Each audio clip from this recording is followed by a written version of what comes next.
तो hello friends, स्वागत है आप सभी लोगों का मेरे एक नए कमाल के वीडियो में। तो आज मैं आप सभी लोगों के लिए लेकर आ चुका हूँ एक बहुत ही बेहतरीन मूवी जिसका नाम होने वाला है नाइट इन पैराडाइज। तो अब बिना टाइम वेस्ट करिए चलिए चलते हैं सीधा कहानी की तरफ। तो मूवी की शुरुआत में हम लोग टाइगू नाम के एक आदमी को देख पाते हैं जो कि सच में बहुत खतरनाक गैंगस्टर था और वो एक आदमी के पास आया हुआ था ताकि वो उससे अपने काफ़ी सारे लोगों को छुड़वा सके।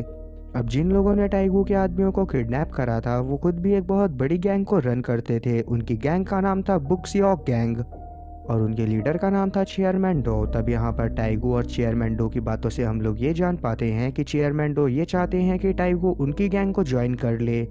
और चेयरमैन डो ऐसा इस वजह से चाहते थे क्योंकि कहीं ना कहीं टाइगू अंडरवर्ल्ड का एक बहुत बड़ा नाम था। या तो काफ़ी सारे गैंगस्टर उससे डरते थे या तो उसकी बहुत ज़्यादा इज्जत करा करते थे। पर टाइगू उनके ऑफर को ठुकरा देता है क्योंकि कहीं ना कहीं जिस गैंग में वो अभी था उसके चेयरमैन के लिए वो बहुत ज़्यादा लॉयल था और उनका नाम था मिस्टर यांग। और अब क्योंकि सामने से टाइगू खुद ही अपने साथियों को छुड़वाने के लिए आया था तो इसी वजह से चेयरमैन डो भी उन्हें छोड़ देते हैं क्योंकि वो खुद भी टाइगू से कोई भी पंगा नहीं लेना चाहते थे। अब यहाँ पर सब कुछ शॉर्ट आउट करने के बाद टाइगू अपने साथियों के साथ एक हॉस्पिटल की तरफ चला जाता है जहाँ पर उसकी बहन का चेकअप होने वाला था। तब वो अपनी बहन और अपनी भांजी से बहुत अच्छे से मिलता है और उनसे थोड़ी देर इधर उधर की बातें करने के बाद वो तुरंत ही उन दोनों को एक गाड़ी में बिठाकर उनके घर की तरफ रवाना कर देता है और खुद हॉस्पिटल के अंदर आकर डॉक्टर से बात करने लगता है। और अब डॉक्टर से बात करने के बाद टाइगू को ये पता चलता है कि उसकी बहन की बीमारी बढ़ती ही जा रही है और उसे जल्दी ही एक डोनर की ज़रूरत पड़ेगी। तब टाइगू को समझ में नहीं आता कि उसे क्या करना चाहिए और वो किसी डोनर का इंतज़ाम कर ही पाता कि इतने में ही उसके पास एक और बुरी खबर आ जाती है, जो कि ये खबर थी कि उसकी बहन और उसकी भांजी जिस गाड़ी में जा रहे थे उस गाड़ी का बहुत बुरी तरह से एक्सीडेंट हो गया है। तब यहाँ पर टाइगू तुरंत ही उस जगह की तरफ भागता है जहाँ पर पहुँचने के बाद ये रोड के किनारे बैठकर बहुत बुरी तरह से रोने लगता है। अब टाइगू का इस दुनिया में कोई और नहीं बचा था और वो बहुत ज़्यादा अकेला फील कर रहा था। तब वो सबसे पहले तो अपनी बहन और अपनी भांजी का एक फ्यूनरल रखता है जिसको वो बहुत अच्छे से निभाता है, जहाँ पर मिस्टर यांग भी पहुँचते हैं। अब आगे जब टाइगू मिस्टर यांग से अकेले में बात करता है तो मिस्टर यांग इससे बोलते हैं कि कहीं ना कहीं ये सारी चीज़ें चेयरमैन डो ने करवाई होंगी क्योंकि तुमने उनकी गैंग को ज्वाइन करने से मना कर दिया था और इसी चीज़ का वो बदला तुमसे लेना चाहता होगा।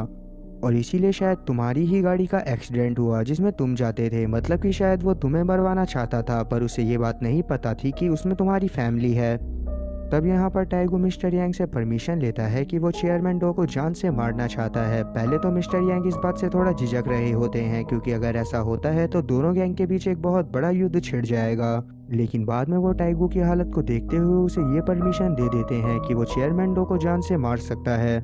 तब टाइगू भी समय को ना गवाता हुआ तुरंत ही एक जगह पर पहुंचता है जहां पर सभी के सभी गैंगस्टर स्टीम बात लेते थे और वहां पर किसी भी तरह का हथियार अलाउड नहीं था। वहां पर चेयरमैन तो टाइगू से बात करते हैं और उससे बोलते हैं कि उन्हें अफसोस है कि उसकी फैमिली मारी गई और उनके हिसाब से उन्होंने भी एक आदमी को लगा दिया था ताकि वो जल्दी से जल्दी ये पता कर सके कि टाइगू की फैमिली के ऊपर हमला किसने करा है। पर टाइगू तो पहले से ही गुस्से में था क्योंकि उसे लग रहा था कि चेयरमैन डो की वजह से उसकी फैमिली की जान गई है, तो इसी वजह से वो चुपचाप बाहर जाता है जहां पर उसने पहले से ही एक चक्कू को छुपा कर रखा हुआ था। और आगे वो उस चक्कू को निकालकर वहां मौजूद सभी लोगों को मौत की नींद सुला देता है जिसमें चेयरमैन डो भी शामिल था। जिसके बाद वो यहाँ से निकल जाता है और रास्ते में ही उसे मिस्टर यांग मिलते हैं जो कि उसे कुछ पैसे और साथ ही एक पासपोर्ट देते हैं ताकि अभी के टाइम पर टाइगो अपनी जान को बचाने के लिए यहाँ से निकल सके। और फिर जब मामला ठंडा हो जाएगा तो यहाँ की पुलिस और साथ ही कोई भी बुक्सोंग गैंग के लोग उसे ढूंढ नहीं पाएंगे।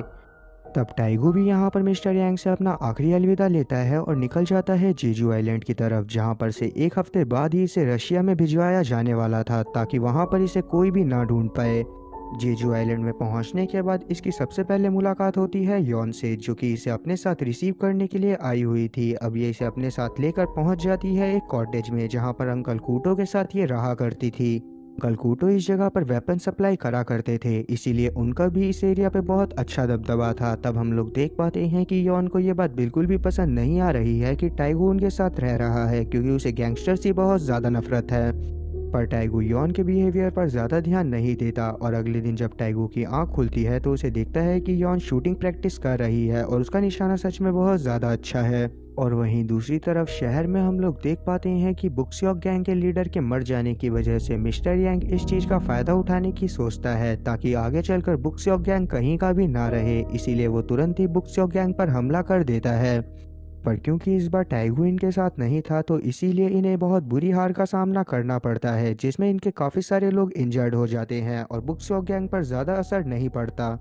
और अब मिस्टर यांग को ये भी पता चलता है कि प्रेसिडेंट डो अब तक मरा नहीं है। वो उस दिन बहुत ज़्यादा घायल हो गया था, जिसके बाद तुरंत ही उसे आईसीयू में लेकर जाया गया और वो अभी भी आईसीयू में ही है। पर उसका जिंदा होना इसके लिए बहुत बड़ा खतरा बन सकता था, इसीलिए मिस्टर यांग और ज़्यादा डरने लगता है। उसे समझ में नहीं आता कि उसे क्या करना चाहिए। अब ये पहले से ही काफ़ी ज़्यादा डरा हुआ था और इतने में ही इसके पास चीफ मा का कॉल आ जाता है, जो कि बुक्स्यॉक गैंग का दूसरा सबसे बड़ा लीडर था।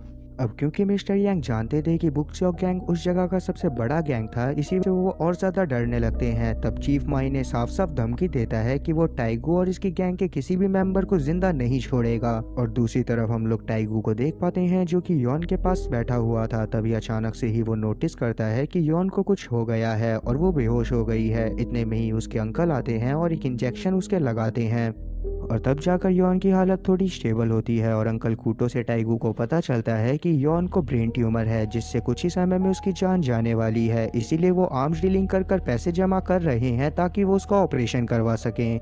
वहीं हम लोग देख पाते हैं कि चीफ माँ की धमकी की वजह से मिस्टर यांग काफ़ी ज़्यादा डरा हुआ था। इसीलिए वो एक करप्ट पुलिस वाले से मिलता है जिसका नाम था कैप्टन पार्क, और वो इस जगह के माफियाज को कंट्रोल में रखा करता था। जिसके बाद मिस्टर यांग कैप्टन पार्क को सारी की सारी बात बता देते हैं और चीफ माँ से उसकी जान छुड़वाने को बोलते हैं। तब कैप्टन पार्क तुरंत ही चीफ माँ के पास कॉल करता है और एक मीटिंग के लिए उसे बुलाता है। अब आगे हम लोग देख पाते हैं कि चीफ माँ और साथ ही मिस्टर यांग कैप्टन पार्क के सामने बैठे हुए थे। तब यहाँ पर कैप्टन पार्क को ये दोनों की दोनों अपनी तरफ से सारी की सारी सच्चाई बताते हैं। तब कैप्टन पार्क बोलते हैं कि तुम दोनों में से कोई भी एक दूसरे के ऊपर हमला नहीं करेगा। मिस्टर डो के ऊपर हमला किसी और ने नहीं बल्कि टाइगू ने करा था, तो इसी वजह से टाइगू को ही उसका हर्जाना भुगतना पड़ेगा।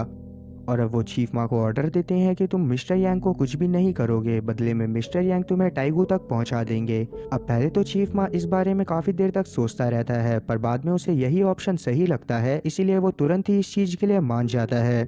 और वहीं हम लोग टाइगू को देख पाते हैं, जो कि यॉन के साथ हॉस्पिटल में ही रुका हुआ था। पर जैसे ही यॉन अपने आप को हॉस्पिटल में देखती है तो वो तुरंत ही यहाँ से जाने लगती है, जिसमें टाइगू भी उसकी मदद करता है। तब टाइगू सीधा उसे अपने साथ घर की तरफ लेकर जा रहा था, पर यॉन उसे बोलती है कि उसे खाना खाना है। इसीलिए वो तुरंत ही उसके साथ एक रेस्टोरेंट में चला जाता है, जहाँ पर बैठकर ये लोग साथ में लंच करते हैं। और यहाँ पर यॉन पहली बार टाइगू से बहुत सारी बातें करती है। अब रास्ते में जब ये लोग घर की तरफ जा रहे थे, तभी यहाँ पर यॉन की आंख लग जाती है, जिसके तुरंत बाद ही टाइगू को मिस्टर यांग का कॉल आता है, जो कि इससे बोलता है कि शहर में बहुत ज़्यादा गैंग वॉर बढ़ गई है, इसीलिए वो भी इसके साथ रशिया जाना चाहता है। और इसीलिए मिस्टर यांग अगले दिन टाइगू से एयरपोर्ट पर मिलना चाहते थे। अब इस बात को सुनने के बाद टाइगू इस चीज़ के लिए भी मान जाता है, क्योंकि कहीं ना कहीं उसके हिसाब से उन्हें इन सब झमेलों में नहीं पड़ना था और साथ ही उसे अपने बॉस को भी बचाना था। तो आगे जब टाइगू और यॉन अपने घर के बाहर पहुंचते हैं, तब इन्हें वहां पर काफ़ी सारी गाड़ियां दिखती हैं, जिसके अंदर बहुत सारे गुंडे तैनात थे, जिन्हें देखने के बाद टाइगू तुरंत ही अपनी गन को लोड कर देता है। और वो लोग इसके ऊपर अटैक कर ही पाते, ये उससे पहले ही उन सभी के ऊपर अटैक कर देता है, जिसमें यॉन भी इसका पूरा साथ देती है और वो अपनी शूटिंग स्किल्स को दिखाती हुई यहाँ पर मौजूद सभी लोगों को मौत के घाट उतार देती है। वहीं अंदर हम लोग गैराज में देख पाते हैं कि अंकल कूटो इन सबसे बेखबर कुछ लोगों को बहुत सारे हथियार बेच रहे थे, पर ये लोग इससे हथियार तो ले लेते हैं पर इससे पैसा नहीं देते, जिस वजह से यहाँ पर एक बहुत भयंकर लड़ाई होती है और वो लोग यहाँ पर अंकल कूटो को अकेला देखकर जान से मार देते हैं। अब जब यॉन अंदर आकर देखती है कि अंकल कूटो मारे गए हैं, तो वो गुस्से में एक हैंडगन को उठाकर यहाँ पर मौजूद बाकी सभी लोगों को जान से मार देती है। तब यहाँ पर टाइगू इसे रोकने की कोशिश करता है और जबरदस्ती इसे अपने साथ खींचकर बाहर ले जाता है और आगे अभी अपनी गाड़ी में इसे जबरदस्ती बिठाकर बाहर निकलता है। तब यॉन इसके ऊपर गुस्सा करती हुई बोल रही होती है कि इसे वापस से उस जगह पर जाना है, पर उसकी बात को टाइगू बिल्कुल भी नहीं सुनता। तब यॉन गुस्से में अपने दांतों से इसका हाथ काट लेती है, पर टाइगू अभी इस चीज़ के लिए भी इसे कुछ भी नहीं बोलता।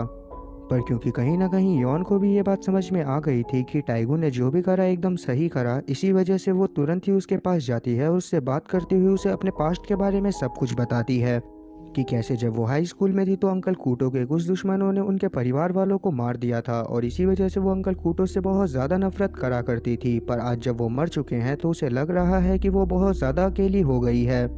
तब टाइगो इसका मूड सही करने के लिए इससे बहुत अच्छे से बात करता है और इसके साथ अपनी पूरी की पूरी लाइफ शेयर करता है। और आगे हम लोग देख पाते हैं कि अगले दिन इसका मूड सही करने के लिए ही टाइगो इसको समझाता है और इसके बाद इसे पूरा का पूरा आइलैंड घुमाने के लिए लेकर जाता है।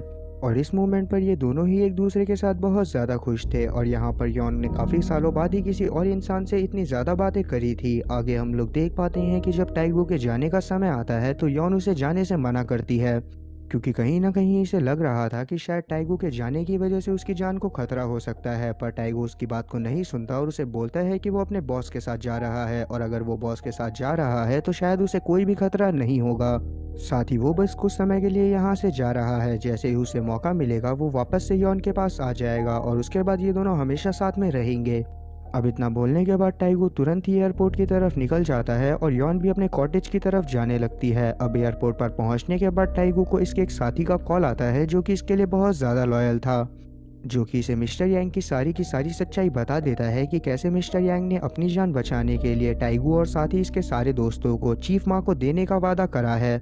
और अब इस बात को सुनने के बाद ये काफ़ी ज़्यादा घबराने लगता है। तभी अचानक से ही मिस्टर यांग की नज़र इस पर पड़ जाती है और टाइगो ने भी उन्हें देख लिया था, जिन्हें देखते ही वो तुरंत यहाँ से भागने की कोशिश करने लगता है। पर बाहर इसे काफ़ी सारे लोग पकड़कर बहुत बुरी तरह से मारने लगते हैं, लेकिन टाइगो ने भी कच्ची गोलियां नहीं खेली हुई थी, इसीलिए वो तुरंत ही इन लोगों को बहुत बुरी तरह से मारकर एक गाड़ी को लेता हुआ यहाँ से किसी तरह से भाग जाता है। और वो तुरंत ही यॉन को कॉल करता है और उसे कॉटेज में जाने से मना करता है।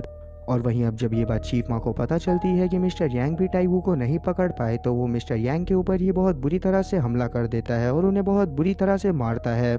लेकिन मिस्टर यांग ने इस चीज़ का प्लान भी पहले से बनाकर रखा हुआ था, इसीलिए वो तुरंत ही उस कॉटेज में पहुंच जाते हैं जहां पर यॉन रहा करती थी। और यॉन अभी भी टाइगो से ही बात कर रही थी और ये वही मोमेंट था जिस समय में टाइगो उसे बोल रहा था कि उसे कॉटेज नहीं जाना है। अब मिस्टर यांग और साथ ही चीफ माँ ने यॉन को पकड़ लिया था, इसी वजह से वो तुरंत ही टाइगो को कॉल कर उस जगह पर बुलाते हैं जहां पर इन लोगों ने यॉन को पकड़ कर रखा हुआ था। तब टाइगो चीफ माँ से कॉल पर वादा लेता है कि जब तक वो वहां पर नहीं आ जाता तब तक वो यॉन को कुछ भी नहीं करेंगे और जैसे ही वो यहाँ पर पहुंचेगा वैसे ही वो सिरेंडर कर देगा, जिसके बाद ये लोग यॉन को बिना कुछ करे छोड़ देंगे। और अब क्योंकि चीफ माँ अपने वर्ड्स का पक्का आदमी था तो इसी वजह से वो टाइगो की इस शर्त को मान लेता है, जिसके बाद वो इसकी बात यॉन से करवाता है। तब यॉन इसे बोलती है कि शायद तुम्हें यहाँ पर नहीं आना चाहिए क्योंकि कुछ समय में मैं वैसे ही मरने वाली हूँ, इसीलिए अगर मैं अभी के टाइम पर भी मर जाती हूँ तब भी मुझे ज़्यादा गम नहीं होगा, तो तुम अपनी जान बचाओ और वहाँ से भाग जाओ। लेकिन टाइगो उसकी बात को नहीं सुनता और वो तुरंत ही उस कॉटेज में पहुँच जाता है जहाँ पर बाहर बुक्सॉक गैंग के बंदे टाइगो की तलाशी लेने के बाद उसे बहुत बुरी तरह से मारते हैं और अधमरा कर अंदर की तरफ ले जाते हैं ताकि अब चीफ माँ इसका खेल खत्म कर सके।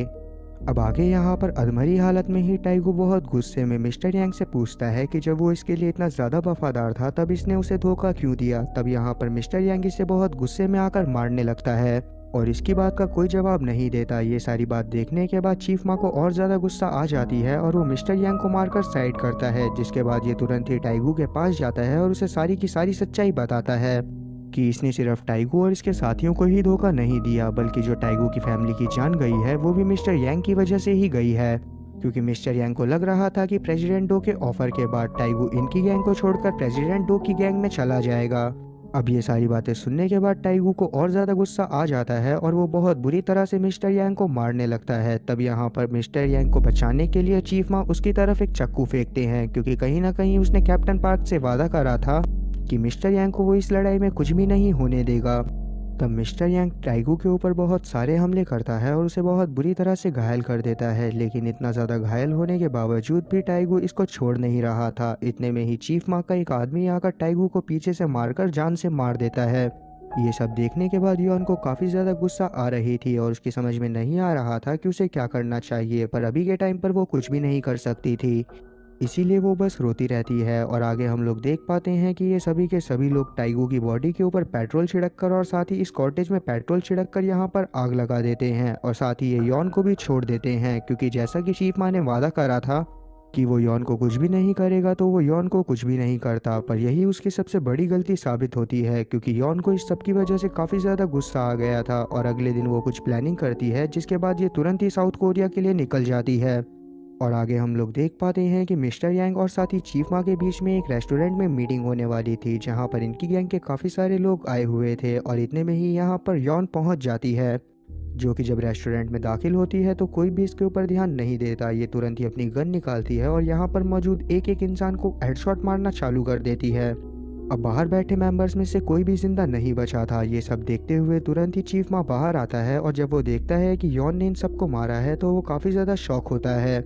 लेकिन यॉन इन सब के ऊपर ज़्यादा ध्यान नहीं देती और वो तुरंत ही चीफ माँ को भी मार देती है, जिसके बाद ये अंदर जाती है जहाँ पर मिस्टर यांग बैठा हुआ था। तब ये मिस्टर यांग को भी जान से मार देती है और इसके बाद हम लोग देख पाते हैं कि ये एक सुनसान जगह पर पहुँच गई है, जो कि वही जगह थी जहाँ पर लास्ट टाइम ये टाइगू के साथ आई हुई थी। तब ये टाइगू को याद करते हुए अपने सर पर बंदूक रखती है और उसके बाद ये अपने आप को भी शूट कर लेती है और इसी के साथ ये मूवी यहीं पर ख़त्म होती है। तो उम्मीद है कि एक्सप्लेनेशन अच्छी लगी होगी। अगर एक्सप्लेनेशन अच्छी लगी हो तो चैनल को सब्सक्राइब करना और बेल नोटिफिकेशन को ऑल पर सेलेक्ट करना और वीडियो को भी लाइक करना। मैं ऐसी ही और मज़ेदार एक्सप्लेनेशन वीडियोज़ लाता रहूँगा। खैर तब तक के लिए टाटा और गुड बाय।